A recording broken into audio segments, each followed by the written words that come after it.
Європа у 1989 році откинула сталінські концепції і прийняла єдину можну концепцію поваги до малих народів. У рамках тої концепції малих народів було визнато і русинська народність. І от кілька ми вже говоримо, 89-й рік, а скоро 30 років. Уже 30 років. І де ж то ти сепаратизми русинські у Словакії, і де ж то ти сепаратизми русинські у Польщі, це у Хорватії, це в Сербії, це в Мадярську. Ну де то ти русинські сепарати? Їх не є.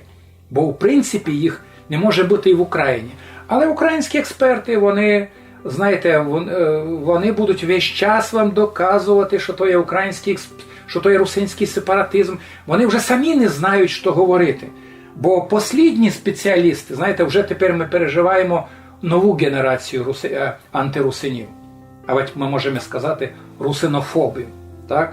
Ну, пам'ятаємо, так, що були на зачатку такі, як Мишанич, так, як Чучка, такі, як у Пряшові Микола Мушинка, такі, як Панчук, такі, як іще можна 20 фамілій назвати, які фактично думали, що коли вони будуть говорити, що русинів не є, а ведь що є русинський сепаратизм, вони будуть допомагати українській ідеї. Вони всі роблять у рамках деякого українознавства. Так от, роблячи проти русинів, вони не спомагають українську культуру. Українська культура, вона фактично як сирота. Бо то ті люди, вони енергію приклали не для того, щоб українську ідею, українську культуру поширювати, а щоб боротися з русинською культурою, яку вони в Україні протиставили українській культурі. За це можна їх назвати злодіями. Бо фактично русинська культура не протистоїть українській культурі.